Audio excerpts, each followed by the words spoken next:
Willow Creek Springs presents Healthy Living with your host, Joe Grumbine.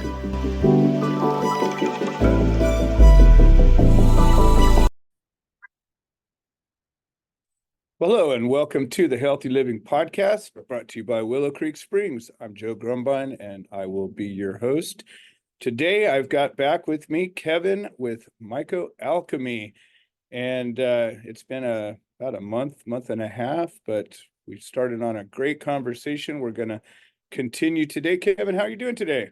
Doing all right. I'm doing all right. Another systematic Monday. Yeah, we were just having a good conversation about Mondays and people and all the fun elements of being a small business owner that, anybody who knows that we could have lots of conversations about, but we're here to talk about fungi. And, it was funny because a lot of times I'll have a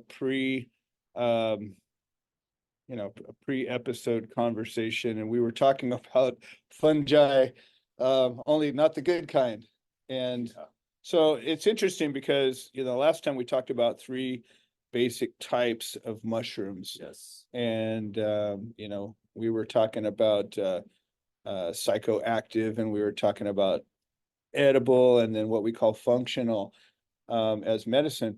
We didn't mention different types of fungi that are not necessarily mushrooms. So it turns out the fungi world it's a lot bigger than just the things that you see, right? Definitely. So there's a lot of different fungus spores and things that, like, anytime you see something rot, there's probably some fungi involved, right? Mold, mildew, fungus. Yeah, every time. It's always involved. So I got this horrible allergy to aspergillus, which is a fungus that is, caused me all kinds of problems. And we were talking about some of the ways that we've gotten through it. And that's part of what this conversation's about, is how to mitigate problems that life has without taking a bunch of pharmaceutical drugs that all seem to have negative side effects. We were talking about steroids, and steroids is a true wonder drug for some people, for some things, and it's really great at reducing inflammation. But then once you get into it, you're stuck. You got to stay in it, and you can't just quit. And it has all kinds of negative side effects and all this stuff. And I think that's one of the reasons why having a conversation about, functional medicine, functional compounds, and even things that are just edible, that's like the Eastern philosophy of medicine, is eat your medicine, right? You go to a Chinese doctor and you'll get a rest or a prescription a lot of times, and you'll go and they'll give you a little bag of dried plants and say, okay, this is your soup. That good old Eastern medicine. Exactly. They got us beat when it comes to mushrooms. I mean, they're a solid 20, 30 years ahead of where we're currently at right now with techniques and different things that they've developed over the years. They've, discovered that they have a lot of medicinal benefits and really hike that into high gear, and spend a lot of time learning how to cultivate a lot of that stuff and turn them into tinctures and natural medicine. When you talk about the three different types: actives, which again are considered the psychedelics; functionals, which are medicinals; and gourmet, the functionals. They used to call them medicinals. It switched to functional because when you think medicinal, you think a substance that is semi-illegal, think Right. cannabis. But when you're talking about a medicinal or functional, that is 100% legal mushroom. And some of the main ones are turkey tail, chaga, lion's mane, reishi, cordyceps, and a lot of this stuff's even been used in the cosmetic industries. A lot of the eye creams, the really expensive eye creams, if you read the ingredients, will have one kind or another of mushroom extract in there. Mm-hmm. Reishi's a really good one for helping fight against free radicals. And as some people may know, free radicals are directly responsible for the cause of diseases, coming from inflammation and different things like that. And so they kind of help balance that out. And so reishi's kind of that anti-aging one, where a lot of women like that one. That'd be a good one for people to be making into a tea. Mm-hmm. And speaking of that, so several months ago, you gave me some bags of reishi. And I've been started clipping them and making tea. I've been making tea almost nightly for now several months. It's still giving me mushrooms. And I'm actually surprised at how I've probably taken 10 pounds of mushrooms off of those things. Wow. I mean, they just keep going. It's going to bring me into a couple of conversations, but I can't help but wondering, we were just talking about how I've got an inflammatory problem that is cleared up. And I was attributing it to a compound that I make, but I can't help but think that I wonder if it's not some of that reishi tea I've been drinking almost every night. I mean, I'd say 5 nights a week I get to it. And I can't help but think, I wonder if that's not part of it. It's definitely boosting your immune system, and it's definitely helping. It's an anti-inflammatory big time. And so it really helps with that. And you just got to be careful because, you know, gourmets, you're eating them. Some of the medicinals are gourmets, but a lot of people don't know how to get the benefits from the mushrooms. And you don't have to buy, you know, the pills from online on Amazon or take a tincture. You can do something as simple as boil it Right. and have it in a tea. So the cellular wall of a mushroom, the chitin, is quite thick, and our bodies can really only digest about 20, maybe 30% of it. So when you're actually eating mushrooms, you're getting about 20 or 30% of the nutrition off of that, because it is harder for your body to digest. And it does depend on how you cook it. But for some of these, they grow on trees and they're quite fibrous and almost resemble wood when they dry, like the reishi. Yeah, the reishi is really hard to cut. Very hard. Out in Europe, I had to get some real good cutters to go at it because those fucked up my scissors. Sharpen your scissors. Sharpen your scissors. Out in Europe, they eat more mushrooms than we do. It's kind of on the rise here as it's become a meat substitute for a lot of the vegans and vegetarians. But out in Europe, they've been ahead of it already, and they know not to eat it more than 3 times a week because it will and can upset your stomach. But does it have anything like it seems like fiber for the most part is good for your microbiome, and it gives bacteria something to grow on and whatnot. But too much fiber irritates everything. Yeah. So is it kind of like that, you think? I think it's just more of your body not being able to break it down as good, and so you're gonna have to digest it past that. And if you have too much of that in your system, it could irritate you. Got it. As it's being digested and broken down. So, you know, simply boiling some of these things, getting some dried lion's mane, turkey tail, or chaga, or even the reishi, and boiling it, you know. So with the lion's mane, like right now, my lion's mane just has exploded. Yes. I'm getting ready today to I'm gonna do a big harvest on it, but Nice. literally that bag it's just gone crazy. Now I've had it outside, and because it's been cool, it got a little too cold, and I could tell, like, now that I'm spending time with these things, I can tell, like, the temperature really, like, if it gets too cold, it'll be a problem. And I actually had one of the reishi bags got too cold, and all of a sudden the water went to the bottom.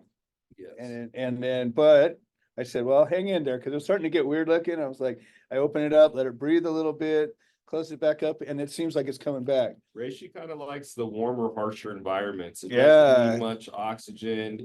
Wasn't happy with that cold. You could grow it in the bag, but yeah, that's a warmer weather one. Whereas lion's mane or some of those oysters, those are more of the cold weather ones and respond better. As soon as it got cool, man, also it was like, woo, it's happy now.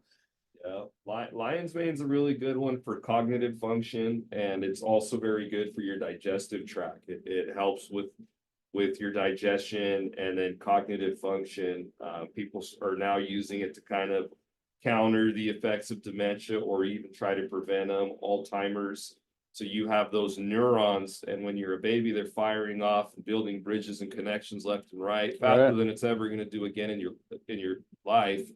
And then as we get older, those super highways of information, as it were, kind of start to break down into gray. And what's going on is we produce a chemical that helps you, you know, fire these things off and build these bridges for memory and you know, creating this web in your brain. And as you get older, those chemical levels kind of decrease and become non-existent. And that's when those start to fracture and break.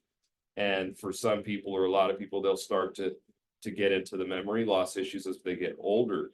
So it's been found, I'm not sure exactly which chemical it is, but within lion's mane, there is one of those chemicals that your body used to produce. So it kind of replenishes that. It kind of like tells it, hey, let's get back on to making this again. It kind of feeds that department and then it starts firing off again. And you actually start building these bridges again. And so that's one of the things that really helps. And that's really exciting and interesting because as we're all getting older, you know, whether you are in good shape or healthy or have issues, you just realize as you get older, it's easier to forget things, harder to remember things. You get stuck, you know, you're going along and you're just like, what the hell was I just saying? You know, those things happen, even if you're on it. And I'm curious, like the lion's mane's delicious. So it's one of those, like, I don't necessarily want to give up any of what I'm going to eat because it's just so darn good. But I want to experiment because that's what I like to do. And I'm going to take a portion of it and dry it and just see what, you know, powderize some of it and see if I can't make enough of it to do something with. I'm kind of interested now to, you know, I work with a lot of compounds, a lot of natural things and concentrates and whatnot. And even if you get from a good source, you still don't really know, like, what did they do? How did they grow it? What did they do? So a lot of the times when you're purchasing mushroom products, you're not actually eating the fruit body. A lot of times they'll sell that or do something else with it. But what they'll do is they'll grow it on rice hulls, empty rice hulls. Oh, And what they're going to do is let the mycelium colonize that. Then they're actually grinding that up. So what you're getting is like a good 70, maybe 80% rice hulls, and then like 20-30% of the actual mushroom. ah, So it helps to really read when you are purchasing these products, you know, if they're actually using fruit bodies, and the better companies will label it and they'll let you know made with actual fruit bodies. interesting. See, I had no idea. So why don't you go through the life cycle a little bit? Because, like, you know, in this podcast, you're going to have people that are seasoned experts. They're going to be going, hey, get into some deep stuff. But I think a lot of the people, you think of a mushroom as the thing that you buy from the store and it looks like a mushroom, right? But that's only a part of it. I mean, of the actual organism. So why don't you go through a little bit about how mushrooms work? You're talking about the life cycle of a mushroom, Yeah. how it grows and all that. Right. So you know, you have your spores, and I think a lot of us have seen mushrooms, and the mushrooms are open, the cap's blown open, and basically what a spore is it's a living seed. So it is a seed, but it's also alive. It's a living organism. Oh, really? And you know, mushrooms have 13 different sexes. For us, we have male and female, but for mushrooms, they have up to 13 different kinds. So there are more than two genders. And but you got to be a mushroom.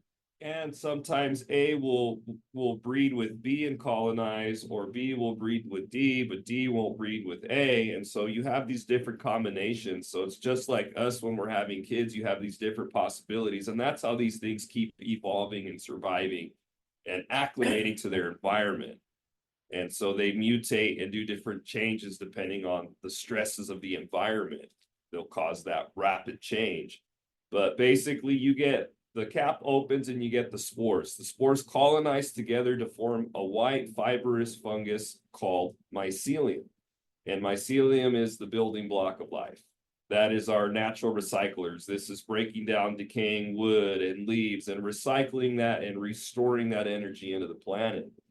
So once you get your two spores, they begin to colonize. Now, they don't like a lot of light or oxygen. So you're going to find the mycelium if you lift up a patch of leaves. So when you're out there, you kick some leaves up, you're going to see this white fibrous fungus. When you see the little white strings, that's it. I do a lot of composting. So sometimes you go and, like, the way I compost in a strange way, not classical, so my compost doesn't get hot. But a lot of times I'll be going through and usually compost really evenly, but every once in a while you find a clump that just didn't get enough of water or air or whatever it needed. And it's still, and especially if there's wood in it, you know, wood chips. And you'll look at those wood chips and they're not wood anymore, but they're not fully broken down. And you can see, like you were talking about, this white and sometimes light greenish or light bluish, but mostly white, just strings, like spider webs all over the place. Mycelial net. Nice. So as your mycelium begins to colonize, it's going to usually be like under a pile of leaves or on a rotting piece of wood, deprived of light and oxygen. The CO2 is building up, and so that really helps the mycelium colonize. Once it's fully colonized, it'll begin to metabolize, and what it's going to start doing is producing different digestive enzymes and actually start pinning. So you'll have these baby little dots on the top of the mycelium on the surface, and that's the beginning, that's the primordial growth, the beginning of the actual mushroom. Nice. It goes from a hyphal knot where it starts concentrating and turning into like a condensed dot, and then that'll grow a little bit like a bump, and that's the primordial growth, and then that primordial growth will actually pin, and it'll be a teeny tiny little mushroom. And then what that's going to do is it's going to want light and oxygen. So that's when it shoots up through the pile of leaves and then it presents itself.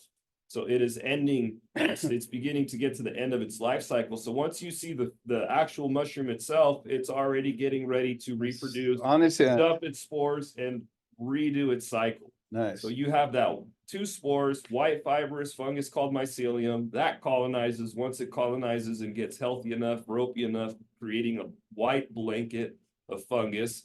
From there, it'll go ahead and develop the hyphal knots that turn into primordial growth, that turns into a pin that basically overnight is a mushroom all of a sudden. That was the other piece. It's like mushrooms are the fastest growing creature besides probably kelp. Amazing. Like, I don't know, you ever be in a place that's natural where there's, compost down on the ground, and then all of a sudden you get a rainy couple of days, and then you get a warm day, and all of a sudden that one morning, blam, out of nowhere, there'll be mushrooms. Like, I don't know any plant that grows that fast, even a cannabis plant, even when it's in its big growth cycle, it's still like, just like. They love moisture, lots and lots of moisture. They love humidity. They love the oxygen and the sunlight when they get to that point. And, those fruit bodies are damn near 80% water. Yeah. So they really take that up and grow quite quickly, and it is pretty neat. That is the best time. That's why October, times are changing now, but October used to be the time to go. Now it almost seems like November, we're getting into November, December, because October is pretty warm till the Yeah. very, very end anymore. winter, instead of starting in October, November is now It's just getting into it now. yeah, now it starts in January. Yeah, So it's almost like fall is kind of becoming non-existent other than leaves falling. exactly. We're not getting the rain and the cool weather coming in. It's pretty hot. Right, yeah, It's rough especially where we're at now. Other places are getting wetter and out here in California. whatnot, but this is where we are, yeah. Yeah. So it's really fun growing mushrooms because the way they cultivate that in-house is you'll have a bag of grain, and you can use, people are using corn, milo, millet. Just about any kind of seed you'll find in a good bird mix other than sunflowers seeds. They're growing on rye berries. And basically what they'll do is they will sterilize 1 to 3 pounds in a bag. They'll put that into an autoclave, or for what a lot of us call a pressure cooker. That'll cook at 15 PSI, 250 degrees for 2.5 hours. And, according to science, that will completely sterilize any living organism, bacteria. I wouldn't want to be in that fungus, or environment. mold. No, that's what the hospitals are doing with the surgical equipment. Sure. It goes into an autoclave and it's getting disinfected. So once you have that grain bag, it's, it's got water in there with the grain. So the grain is hydrated, but basically you put your culture in that bag and it'll colonize that grain. Nice. And so it'll start to colonize, and that mycelium is going to get all over the grain. Once that grain bag is fully colonized, that has now become a spawn bag, and they will take that, break it up, and then you mix that with soil. And that's where your mushrooms will come from. It'll colonize that soil, and people are growing in tubs. People are growing in bags. People are actually sprinkling some of these into their garden beds and growing the mushrooms alongside their veggies, which is a really cool deal. I'm going to play with that for sure. I'll throw one out for you guys. Look into wine caps. Wine cap is a really, really nice gourmet mushroom. It's one you can bring into the kitchen, easy to identify, so you're not going to eat nothing poisonous. But you basically mix that into your soil, maybe cover that with cardboard, and then a little bit of straw, and it'll actually colonize on the damp straw and Nice. cardboard. And that's a nice one because when it pops through, you pick most of them, leave a couple, and that'll just be It in your just keeps garden. going. From then on out, it will. Oh, I got to get me some of those for sure. Yeah, it will seed itself and continue to grow for you, and that's a real good one. So you could buy that and mix it in. It's really healthy for your soil. The only thing is, be aware that if you got a lot of critters, they're going to get into the garden. So you got to make sure that the squirrels aren't getting in. They do that anyways, yeah. Because you are putting, bird seed down into the garden. So Exactly. some people will do like straw or other wood pellets and then mix that in. Mm-hmm. But the grain tends to colonize the best. Nice. But wine cap's an awesome one for people that are outside in the garden. That's a really meaty, hardy mushroom. Well, Kevin, I think that I try to keep these things to not too big of a block of time. Yeah. As interesting as it is, people have a attention span of a gnat. Although eat your lion's mane and you'll probably have a longer attention There you span. go, you will. Excellent. Well, I am excited now. I've got a new mission. I'm going to go find me some wine caps And lucky for you, I have it for you. Oh, fantastic. Now, before we go, I know that at least one of my bags, I know it's getting kind of to the end of its cycle. Yes. Now, is there a play to re-energize it or to reload it, or is there anything to do with it? Because I figure I've had it for 6 months. It's fed me. Yeah. I've taken care of it. And now do you just get rid of it or do you? So you can rehydrate it, but it's pretty much Pretty going to be spent. spent. It's already pulled most of the nutrients out of that, and it's time for that to go into the ground. Got it. Over Okay. time, it's just going to deplete all the nutrients, eat everything that's there, digest all the good stuff. Right. And then there's Yeah, it doesn't look like it did before. It looks kind of like it's going to shrink up. it's your a quarter of the, Yeah. and it's kind of brown and mushy and just doesn't look like grain anymore so much. It definitely does. So it's just starting from a new block at that point. All right. I think that you got your money's worth. Oh, out of that one, it by sounds far. like. I've been drinking reishi tea for months and about once 5 to 7 days I've been cutting the lion's mane out, and mostly I just cut it up and fry it up and put it in with I put it into a salad. I've put it into noodles. I made that soup. It's just good. It's like kind of like what you do with chicken. Just almost, it's kind of like a piece of meat. Good stuff. All right, Kevin. Well, it's been a pleasure. I look forward to more conversation. Yes. This has been the Healthy Living Podcast brought to you by Willow Creek Springs, and we will see you next time.